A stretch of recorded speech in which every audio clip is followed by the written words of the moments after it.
नमस्कार, विशेष में आपका स्वागत है। मैं हूं प्रीति सिन्हा।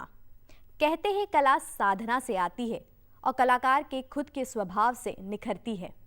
बिहार, खासकर मिथिलांचल की मधुबनी पेंटिंग इसी का उदाहरण है। भारत और विदेशों में सबसे प्रसिद्ध कलाओं में से एक है मधुबनी पेंटिंग, जिसे मिथिला पेंटिंग भी कहा जाता है। यह कला प्रकृति और पौराणिक कथाओं की तस्वीरों, विवाह और जन्म के चक्र जैसे विभिन्न घटनाओं को चित्रित करती है। इस कला ने महिलाओं को एक नई पहचान दी है। आज पूरे विश्व में इस कला को सराहा जा रहा है। हमारे इस खास कार्यक्रम में हम आपको बताएंगे मधुबनी पेंटिंग का इतिहास, कैसे यह विश्व में प्रसिद्ध हुई और साथ ही जानेंगे इसकी क्या खासियत है। तो आइए शुरू करते हैं विशेष जिंदगी संवारती मधुबनी कला।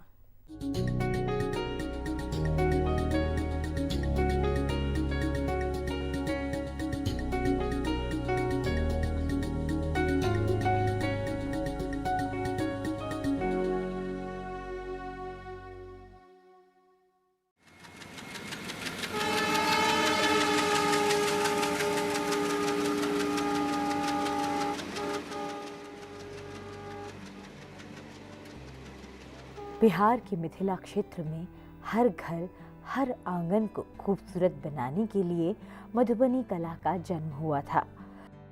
मिथिला में शुरू हुई इस कला को मधुबनी पेंटिंग के नाम से जाना जाता है।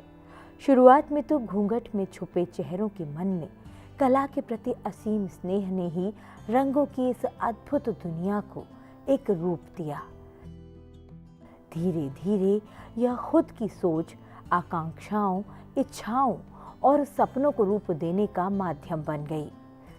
सदियों से मिथिलांचल की महिलाएं घर की दीवारों और आंगन पर मनचाहे चित्रों को उकेर कर दिल में छिपी अभिव्यक्तियों को उजागर करती रही हैं।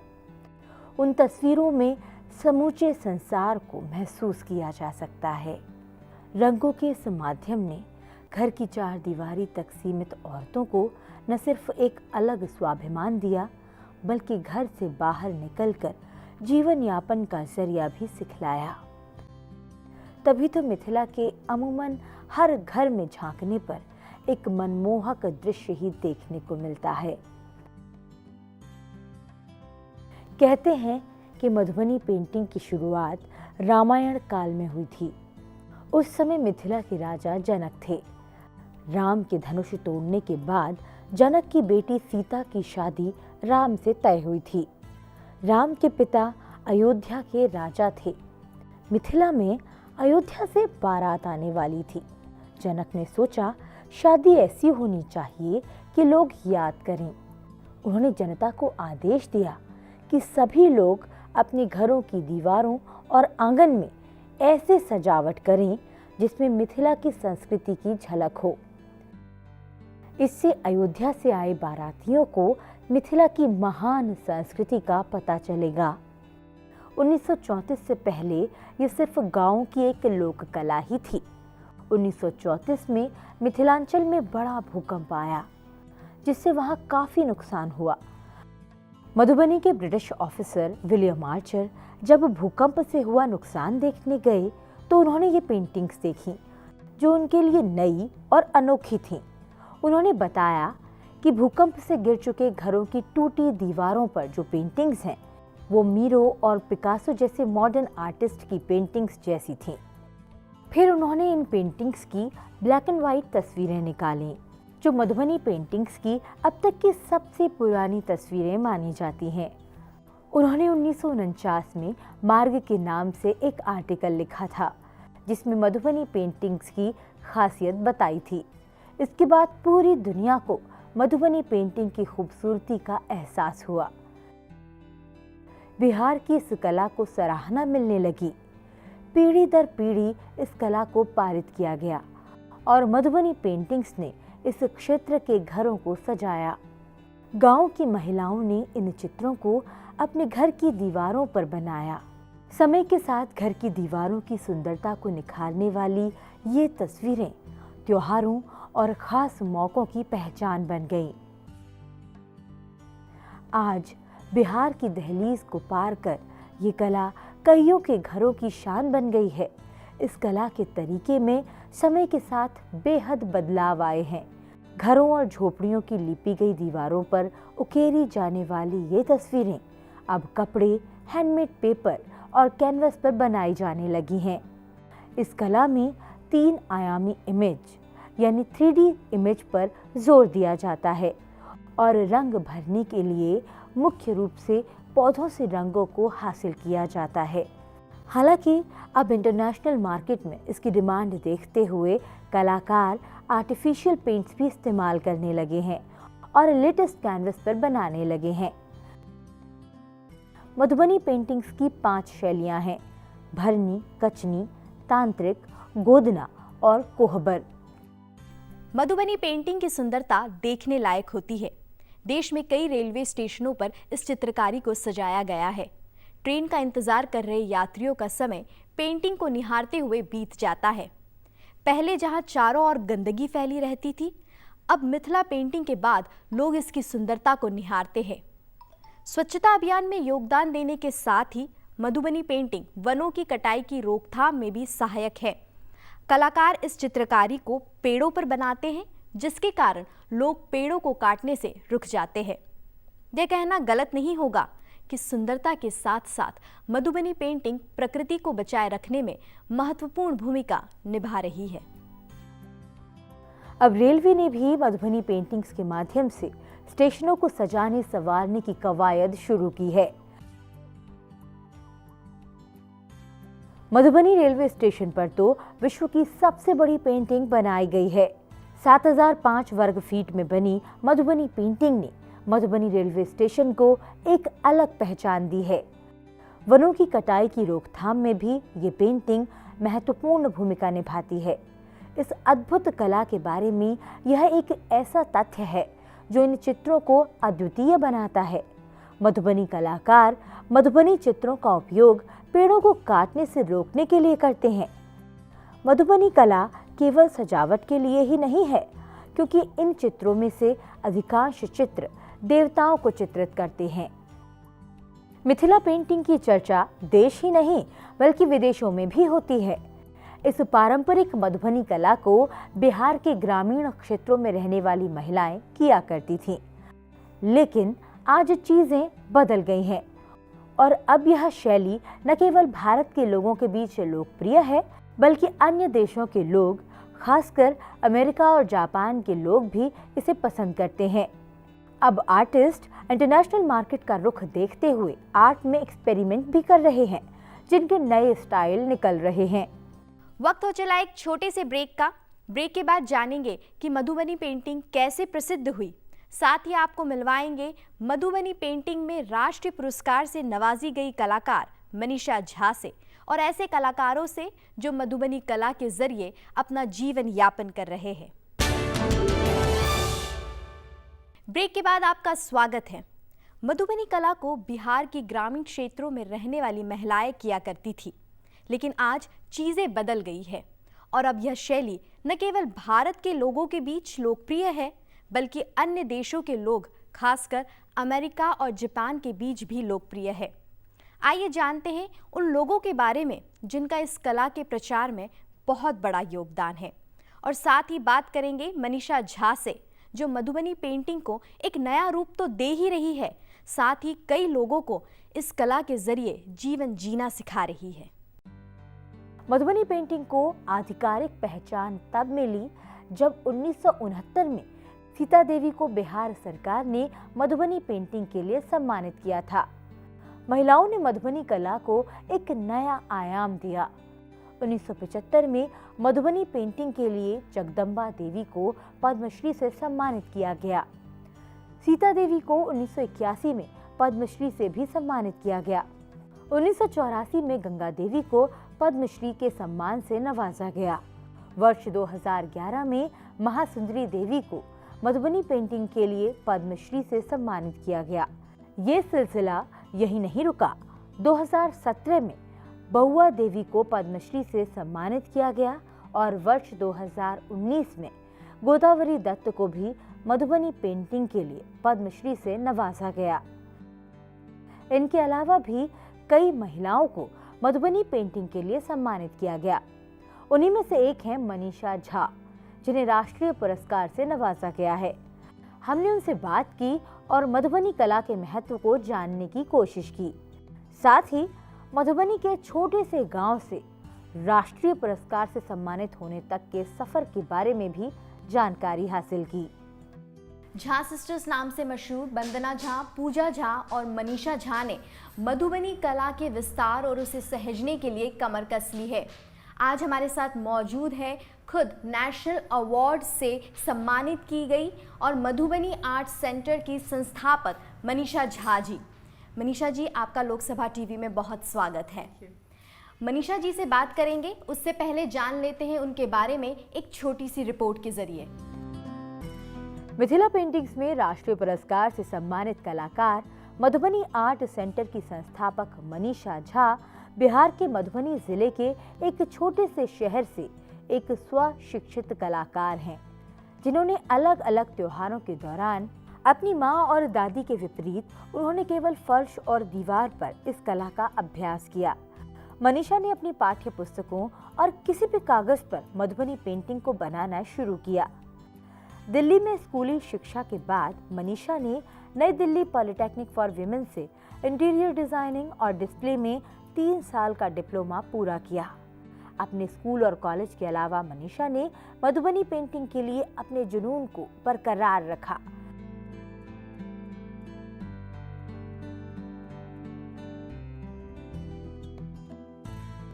उन्हें विभिन्न कला समीक्षकों, कलाकारों और सभी क्षेत्रों के लोगों से बहुत सराहना मिली। तब से मनीषा ने अपने जीवन में कभी पीछे मुड़कर नहीं देखा। उन्होंने अपना पूरा जीवन मधुबनी पेंटिंग के लिए समर्पित कर दिया है। वर्तमान में मनीषा ने मधुबनी पेंटिंग के विभिन्न पहलुओं पर किताब भी लिखी है। मनीषा जी, आपने आपकी दादी और माँ से इस मधुबनी कला को सीखा है, तो आप पहले तो हमें सबसे पहले बताइए कि आप कहाँ से हैं, आपने इस कला को किस तरीके से सीखा, कहाँ से आपको प्रेरणा मिली? मेरा जन्म बिहार के सतलखा गांव में मधुबनी डिस्ट्रिक्ट में हुआ था और मेरी दादी माँ बहुत अच्छा पेंटिंग बनाती। पेंटिंग मतलब हम लोग it was part of a tradition, क्योंकि हम लोग के जो शादी विवाह या जनेऊ संस्कार जो भी होता था तो हम लोग अल्पना ज़मीन पे चावल के पेस्ट से बनाते थे। और तो मेरी दादी माँ जो बनाती थी या मम्मी बनाती थी तो हम लोग उसमें ठोप बोलते हैं, डॉट्स सिंदूर का डालते थे। तो शायद हम लोग वहीं से सीखे और तब से एज पार्ट ऑफ रिचुअल हम लोग ये पेंटिंग दीवारों पे बनाते आए। फिर जब हम लोग थोड़े से बड़े हुए तो मेरा पूरा एजुकेशन दिल्ली में हुआ, मैंने पढ़ाई दिल्ली से की और उसके बाद मैंने आर्किटेक्चर गुजरात से किया एंड मैं अर्बन एंड रीजनल प्लानर भी हूँ, तो मैंने प्लानिंग भी गुजरात से किया। बट पेंटिंग में कभी रुकी नहीं, मतलब जब से बड़े होते गए हम लोग पेंटिंग करते गए। तो पूरी दिल्ली में भी सारी दीवारों पे हर जगह हम लोगों ने पेंटिंग करके, हम 3 बहनें हैं, मनीषा, वंदना और मेरी पूजा बहन है, तो हम तीनों तब से पेंटिंग करते आ रहे हैं। So along with everything else which जो हम लोग कर रहे थे, हमारे पढ़ाई के साथ साथ पेंटिंग भी बढ़ती गई और हर जगह पेंटिंग करते गए।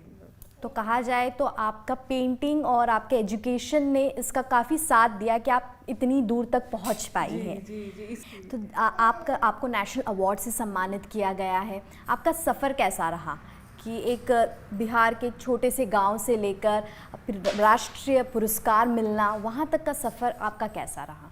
कितनी मुश्किलें आपको आई है? मुश्किलें काफ़ी थी बिकॉज लेकिन पैशन था। मुश्किलें ये थी कि फोक आर्ट को जैसे मैं पहले ये बताना चाहूँगी कि मधुबनी कला एक अपने आप में एक ही कला है which has been evolved by women, practice by women and preserve by women. And ये एक ओरल ट्रेडिशन है जो कि बिना कहीं लिखे पढ़े it has been passed on orally from one generation to other.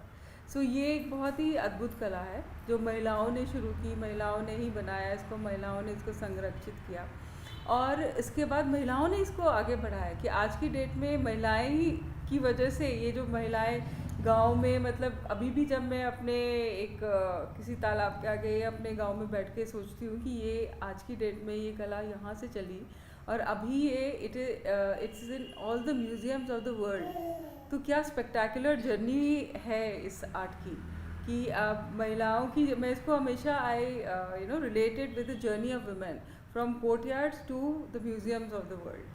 आपके एग्जीबिशन और प्रदर्शनियों के बारे में बताइए, मतलब आपका क्या योगदान रह रहा है इस लोक कला को लोगों तक पहुंचाने का? मैं इसका एग्जीबिशंस का काफ़ी महत्व है, and I was the first one to get this art into art galleries. तो मैं ही पहली बार 1998 में मैंने इसको आर्ट गैलरी में एग्जिबिट किया, क्योंकि मैं एज एन आर्किटेक्ट, मुझे architecture student, I think I was 25 year old that time. तो मुझे ऐसा लगता था कि मुझे ये नीचे बैठ के ऐसे हाथ में मिट्टी में एग्जिबिट करना, मुझे ऐसा कुछ अच्छा नहीं लगा। सो आई थॉट कि मेरे लिए इस आर्ट में वहीं से मेरा बहुत संघर्ष भी शुरू हुआ, बिकॉज उस टाइम भी कोई भी आर्ट गैलरी फोक आर्ट को as a compare to contemporary art at par नहीं समझती। तो it was very difficult to convince कि भाई ये आर्ट आर्ट है और इसको एग्जिबिट गैलरी में होना चाहिए। तो I was the first person to exhibit this in art galleries, and उसके बाद 1998 में मेरा फर्स्ट प्रदर्शनी लगी थी इंडिया इंटरनेशनल सेंटर में। समझिए कि 6 महीने में मेरी 5 प्रदर्शनियाँ लग गई, एंड उसी टाइम पे all India fine arts craft society में पहली बार Madhubani painting folk art was selected for contemporary art show. So that was the journey I started. आज के दौर में इसकी लोकप्रियता काफ़ी बढ़ रही है। महिलाएं जो 4 दीवारी तक सीमित थी, आज देश विदेश में इस कला को प्रचार कर रही है, प्रदर्शित कर रही है, और यहाँ तक कि ये भी देखा गया कि कई पुरुष भी इससे जुड़ रहे हैं, उनको भी, क्योंकि इसके ज़रिए रोजगार मिल रहा है। तो इसके बारे में आप क्या कहना चाहेंगे? देखिए, महिलाओं का तो बहुत बड़ा योगदान है कि आज के डेट में बिहार पूरा विश्व प्रसिद्ध सिर्फ महिलाओं के कारण है, और वो मधुबनी पेंटिंग के कारण। तो वो सारा क्रेडिट महिलाओं को जाता है कि उस टाइम आप सोचिए कि 1965 में जब पहली बार महिलाओं, हमारी उस टाइम की तब की प्राइम मिनिस्टर श्रीमती इंदिरा गांधी जी ने, उनका बहुत बड़ा हाथ है, ललित नारायण मिश्रा जी का हाथ है, और बहुत सारे हैंडीक्राफ्ट में जो उस टाइम थे, भास्कर कुलकर्णी जी पहले आर्टिस्ट थे जो उस एरिया को गए, पुपुल जयकर जी ने इनकरेज किया। So it is a very difficult journey. और उस टाइम पे जब भास्कर कुलकर्णी जी गए थे तो महिलाओं ने डायरेक्ट बात ही नहीं करी, क्योंकि हमारा महिला, मेरी दादी का आज तक किसी ने मुँह नहीं देखा था, तो पर्दा था और अंगना में कोई जा नहीं सकता था पुरुष। तो उनको 1 वर्ष लगा टू कन्विंस दैट कि नहीं, हम भारत सरकार आपको नॉन एग्रीकल्चरल, एक बिहार में उस टाइम बहुत बड़ा ड्राउट आया था 1965 में, तो नॉन एग्रीकल्चरल रिलीफ फंड में भारत सरकार ने कहा कि उसमें एक WG आर्चर जिन्होंने डिस्कवर किया इस आर्ट को 1934 में, तो उन्होंने अपने रिसर्च में लिखा था, तो पुपुल जयकर जी को याद था कि उन्होंने लिखा था कि एक यहाँ पे आर्ट फॉर्म एग्जिस्ट करता है। तो उस टाइम फिर भारत सरकार ने पेपर जो दिया, पहले ये आर्ट खाली वॉल पे बनता था, तो जो पेपर सप्लाई हुआ उसमें 5 महिलाओं ने, जैसे सीता देवी, जगदम्बा देवी, इन लोगों ने बनाया, और उनका काम दिल्ली में आया और दिल्ली से प्रदर्शित हुआ और बहुत सुपर हिट हो गया। And that was the journey. तब श्रीमती इंदिरा गांधी जी ने उनको अपने घर पे बुलाया, अपना प्राइम मिनिस्टर हाउस पेंट करने के लिए, and then they were sent to India festivals in Japan, in England, in America, Germany, so they started traveling. So आप सोचिए कि एक आंगन से निकल के वो कहाँ से कहाँ पहुँच गए। भारत की महिलाओं ने इस कला को काफ़ी दूर तक ले गई, पूरे देश विदेश में प्रचार हो रहा है। आर्ट एंड कल्चर की बात करें तो हमारा भारत देश दूसरे देशों के कंपैरिजन में काफ़ी आगे है, ठीक है। तो इससे आप कैसे देखेंगे कि अगर ये कला जो है इतनी लोकप्रिय हो रही है तो हमारे देश के लिए कितना महत्वपूर्ण है? हमारा देश, देखिए, हमारी संस्कृति 5000 वर्ष से भी ज़्यादा पुरानी है, और हमारे देश में हर एरिया में, छोटे से छोटे एरिया में फोक आर्ट है, म्यूज़िक है, डांस फॉर्म है। So we are one of the richest countries of the world, और ये हमारी धरोहर है। और मेरा अभी पूरा मिशन है to pass it on to the younger generation, क्योंकि जो हमारा USP कहते हैं ना, कि हमारा USP कहता है, हमारा आर्ट एंड कल्चर हमारा USP है, तो और विदेश में कोई कितना भी कर लेगा ना, तो इतना अचीव नहीं कर सकते जो हमारे यहाँ नॉर्मली हमारे आसपास है। हमारी एम्ब्रॉयडरीज हैं, हमारे जो कपड़ा वीवर्स हैं, जो बुनकर हमारे इतने एक तरह के कपड़े बनाते हैं, so they are all spectacular and वो लोग कहीं नहीं है, पूरे विश्व में नहीं है। अब तो भारत का ये एक हमारा बहुत बड़ा मिशन है कि to pass it on to the younger generation and make them aware of what they have, क्योंकि वो लोग इस धरोहर को आगे लेके जाएंगे। हाँ, तो वही आप जैसे हम लोग देखें कि कई लोक कलाएं ऐसी हैं जो सिमट सी गई है, वो छोटे से छोटे गांव में सिमट सी गई है, तो उसे आगे बढ़ाया जाए, हमारी संस्कृति को आगे बढ़ाया जाए, उसके लिए आप लोगों को क्या मैसेज देना चाहेंगी या आप सरकार से क्या उम्मीदें करेंगी?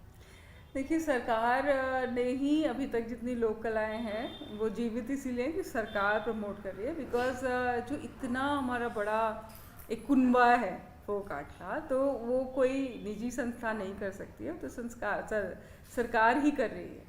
लेकिन जो हमारे जितने लोग हैं, मैं उनको ये कहती हूँ कि आप जैसे जो पेरेंट्स हैं, they have to inculcate a habit of making their children aware. एक अवेयरनेस होता है ना कि हाँ, ये बेटा मधुबनी पेंटिंग है, ये वारली पेंटिंग है, ये पटचित्र है, दैट। एंड दूसरा है to feel proud about your own culture, because जब तक आप अपने कल्चर के बारे में प्राइड महसूस नहीं करेंगे, तब आप ना उसको खरीदेंगे, ना उसको लगाने में आपको अच्छा लगेगा। तो that pride has to come from inside, for that awareness has to be created. Manisha Jha ने आर्किटेक्ट होने के कारण मधुबनी कला को एक नया रूप दिया है। वह इस कला को फर्नीचर पर भी बनाती हैं, दीवार से कैनवस पर, और अब कई ऐसी जगह पर इस कला को आजमा रही हैं जो काबिले तारीफ है। मनीषा का कहना है कि इस कला को आगे लाने में महिलाओं का बहुत बड़ा योगदान है। उन्होंने कई महिलाओं को इस कला को सिखाया है जिन्हें कलम तक पकड़ना नहीं आता था। आज वे अपने पैरों पर खड़ी हैं, अपनी आमदनी से अपना परिवार चला रही हैं। उन्हीं में से एक हैं मधुलाल। बिहार के छोटे से गांव से दिल्ली में जब पहली बार आई तो बिजली कंपनी में काम किया, जहां घंटों लगातार बैठे रहकर काम करना पड़ता था। न खाने के लिए समय मिलता था और न कुछ मिनट के आराम के लिए। यह सब सहने के बाद भी कमाई उतनी नहीं हो पा रही थी कि जरूरत का सामान भी ले सकें। मधुलाल ने हालात से तंग आकर सोचा कि मेरे हाथ में तो कला है, मैं इसका इस्तेमाल क्यों न करूं। वो कंपनी छोड़कर मधुबनी पेंटिंग बनाने लगी। लेकिन फिर भी मधुलाल की मुश्किलें कम नहीं हुई। जिन्हें वो अपना काम बेचती, वो महीनों तक उनको पैसा नहीं देते। तब मधुलाल की मुलाकात मनीषा झा से हुई, जिन्होंने मधुलाल के काम को देखा और उन्हें इसके लिए प्रोत्साहित किया कि वो अपना काम खुद बेचें। मनीषा ने मधुलाल को सिखाया कि वह कैसे लोगों से बात करें और अपनी पेंटिंग्स को बेचें। तो आप जैसे घर भी संभालना, फिर पेंटिंग्स भी बनाना, तो वो कैसे आप मैनेज कर लेती, आप कैसे कर पाती? मैं घर में ये कर लेती हूँ, सुबह उठती हूँ मैं 5 बजे, 4 बजे 5 बजे उठती हूँ, 10 बजे तक घर का काम निपट लेती हूँ मैं। इसके बच्चे के स्कूल भेज दिए, आदमी की ड्यूटी भेज दिए, तब मैं सामान लेके पेंटिंग करने बैठ जाती हूँ। थोड़ा बहुत फिर दिल्ली हाट 3-4 बजे आ जाती हूँ मैं। तो आपको रोज दिल्ली हाट, आप रोज आपका आना जाना करती है, वहाँ पे रोज बैठकर आप बेचना करती है? रोज बैठती हूँ, रोज बेचती हूँ, 10 बजे रात तक बेचती हूँ। फिर 10 लड़की है, लड़की खाना भगती, मैं रात में 12 बजे पहुँचती हूँ, फिर खाना खा के मैं सो जाती हूँ। सुबह 5 बजे उठती हूँ, 4 बजे उठती हूँ। तो आपको कैसा लगता है कि आज आप आपके पैरों पे खड़ी है, कि आप इतना कुछ कर सकती है, अपने बच्चों को पढ़ा लिखा रही, तो आपको कैसा महसूस होता है? मेरा ये होता है, मेरा अपना कमाई से मेरा बच्चा, जितना मेहनत मेरा बच्चा लायक हो जाए। मेरा आदमी के कमाई से नहीं हुआ उतना, तो मैं अपना बदौलत अपने बच्चे को पढ़ा लिखा लूँ। तो आपको काफ़ी खुशी होती होगी कि आज आप यहाँ पर पहुँची हैं? जी मैं बहुत खुशी हूँ जब मैं अपना बदौलत में अपना बच्चे को पढ़ा रहे हैं। मेरा कोई चीज़ करने तो पहले मेरा एक पेंसिल के लिए हम तड़पते थे बच्चे के लिए, क्योंकि आदमी को उतना कमाई नहीं है। आज मधुलाल जैसी कई महिलाएं हैं जिन्होंने मधुबनी कला को अपने जीने का जरिया बना लिया है। हमने बात की ऐसी ही कुछ महिलाओं से जिन्हें मनीषा ने अपने पैरों पर खड़ा रहना सिखाया है, जिन्होंने मेट्रो को कभी देखा तक नहीं था। आज वो मेट्रो से लंबा सफर तय करके एग्जीबिशंस में जाती हैं। कुछ घर बैठे काम करके पैसे कमा रहे हैं, तो कुछ जगह जगह जाकर पेंटिंग्स बेच रही हैं। हम इतना पैसा कमा लेते हैं कि हमें अपनी ज़रूरत की जितनी भी चीज़ें होती है या बच्चों की जो भी ज़रूरत की चीज़ होती है वो पति से लेने की ज़रूरत नहीं पड़ती है, वो मैं खुद कर लेती हूँ। हम लोग आते हैं, छोटा बच्चा मैनेज कर लेती हूँ किसी तरह, इतना कमा लेती हूँ कि बस अपना ज़रूरत कर लेती हूँ। बीमार भी बहुत थे, हम इसी से बहुत इलाज भी कराया, अब तो बिल्कुल ठीक हैं। दीदी के साथ पहले बेचना भी नहीं जानते थे ना, जो कहाँ बिकता है, कहाँ एग्जीबिशन लगता है, कहाँ क्या होता है। अब इनके साथ रहते रहते सीख लिए हैं, बोलना भी नहीं जानते थे, जो कैसे बेचेंगे, क्या बोलेंगे, कैसे करके। अब सीख के मैं भी अपना काम थोड़ा थोड़ा करती हूँ, बाहर निकलती हूँ। मिथिला पेंटिंग के माध्यम से सुनहरा भविष्य तय किया जा सकता है। इसमें अपार संभावनाएं मौजूद हैं। मनीषा झा जैसे लोग आज हर किसी के लिए प्रेरणा स्रोत हैं, जो अपना व्यवसाय तो चला ही रहे हैं, साथ ही उन्होंने कई महिलाओं को आत्मनिर्भर बनाया है। भारत रचनात्मक कला और संस्कृति का देश है। यहाँ कई ऐसी लोक कला है जो देश के छोटे छोटे गांव में सिमट कर रह गई है। आज देश में बेरोजगारी एक गंभीर समस्या है। यह लोक कलाएं इस समस्या को दूर करने में मददगार साबित हो सकती है। बस हमें ज़रूरत है इन लोक कलाओं का विस्तार करने की और अपनी संस्कृति को सहेजने की। विशेष के इस अंक में बस इतना ही। आप देखते रहिए लोकसभा टीवी।